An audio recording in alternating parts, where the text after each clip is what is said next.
I wasn't accepted the first time I applied to the Navy program, and I wouldn't let them say no. Just kept coming back, until finally said, sure, come on in. You may always find adversity. You may not succeed always the first time, but don't give up. The best thing about being a Blue Angel is seeing the smiles of the faces of the kids. I mean, I love the kids. Knowing that you're part of that, and they're there to see you perform, and hopefully you'll become a positive role model, something positive they can look forward to and maybe want to strive for in their lives. That's the best part. This has always been a dream for me, and I was lucky enough to achieve that. And hopefully someone else, I can be an inspiration for them to achieve it. Getting the opportunity to fly all over the world on a goodwill mission is a dream come true for the Blues. Culture's great, but there's a lot to be said for the familiar. That's why the Blues were relieved when they arrived in Doncaster, England, since it was the only country on the tour where they could all speak the same language. Despite not needing translators, the team had to overcome other obstacles as they were greeted by typical English weather, clouds and rain. But even the lousy weather couldn't dampen the spirits of the English people, who hadn't seen the Blues in almost 20 years. Obviously, the last time I saw the Blue Angels was 73 when you had the Phantom Star. Yeah, and that was quite spectacular. Quite a show. A lot of loud sounds and some very metal going through the air. Very close. Very close. Pretty much a full plate of food, and tired. We got the biggest slot for Saturday, about an hour. Were you? Yeah, okay. About 40 minutes in the program. Yeah, if the weather's good, it'll take us that long. But the weather was not good, and the Blues were forced to wait it out. As much as they wanted to perform, safety, not only for themselves, but the crowd, was the number one concern. I guess people would consider it a dangerous job, but you got to remember we do it every day, and we practice hard at what we do every day. And the other guys in the formation, all the other 5 guys rely on me not to make mistakes, just as I rely on them not to make mistakes. We have found through years and years of doing this that when you approach it aggressively yet controlled and really are careful about what you do, that's the safest way to fly. You can't fly cautiously. You have to be, controlled aggression. You're not out there being a Tom Cruise or whatever else. You're very controlled, professional, disciplined flying. No matter how disciplined you are, no matter how much you practice, but there are always those things that you just can't plan. It's easy to look at the jets and see an anonymous piece of machinery, but you forget that there are human beings inside that put their lives on the line every time they fly. Regrettably, the Blues have lost pilots in the past. The last one occurring in the early 80s. As tragic as these losses are, the team always focuses on moving forward and keeping their perspective. I think if you dwell on all the dangerous stuff, or you dwell on friends' death, which everybody has experienced at least once or twice, you never fly. So I think it's all the challenges that make you continue to fly.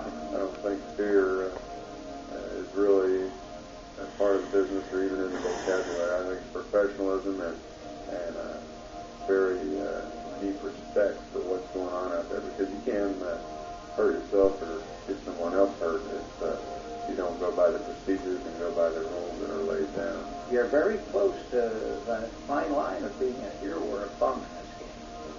Things go wrong, you don't have many friends. They disappear. Because the impact of something going wrong, as you can see, is terrible. To our credit, and as a dividend of that attention to detail on that safety process throughout the 46 years that the Blue Angels have been around, there hasn't been a single spectator injured by anything that's occurred from it. It's paid off in that respect. The patience of the team paid off, as weather conditions cleared enough for the team to fly. No one knew when the Blues would ever make it back to England, and they were happy they didn't have to disappoint the crowd.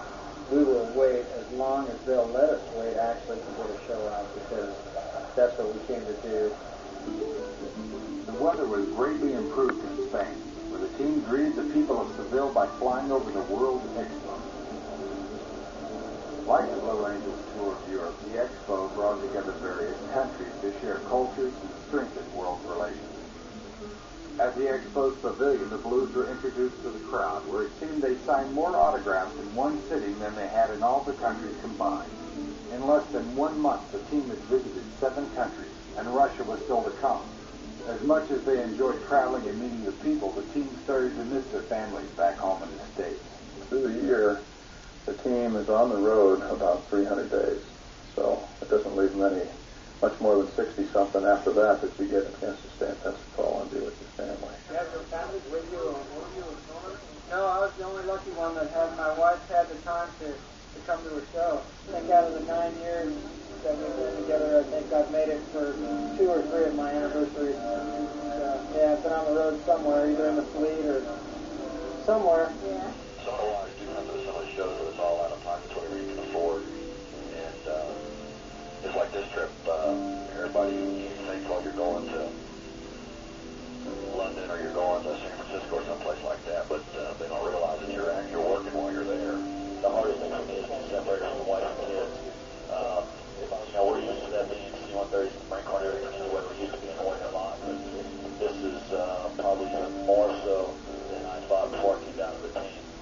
Well, our 4-month-old, I think I've got to spend total about 7 days with him out of 4 months of his life. I'm upfront with my kids, I tell them, hey, I have to do this job and I'm gone, and I have a real supportive wife, which means a lot, I think. She supports what I do, so while I'm not at home, she always talks up what Daddy's doing. We all live in Pensacola, and sometimes we see others in shows and sometimes we don't, but usually there's a support group, in Pensacola, since the guys are gone so much, even more so with this European tour.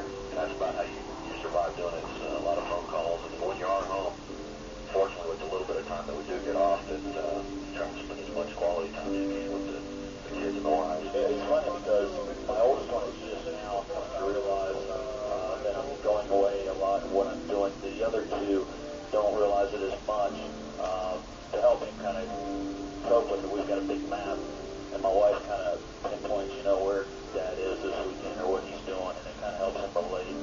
It's tough. It's tough for the families. It's tough for the guys on the road. But that's one of the reasons why the tours are short. Everybody gets the opportunity to do something that they wanted to do for years and be a member of this organization. And just like anything else you want, there's a price you have to pay. And that's probably the biggest price that any of us pay is the separation from our family. Being away from their families is a huge price to pay. But the Blues couldn't go home yet. The most important stop on the trip was just around the corner. After decades of being bitter enemies, the Blue Angels were about to make history by being the first United States flight team to ever perform over the sky.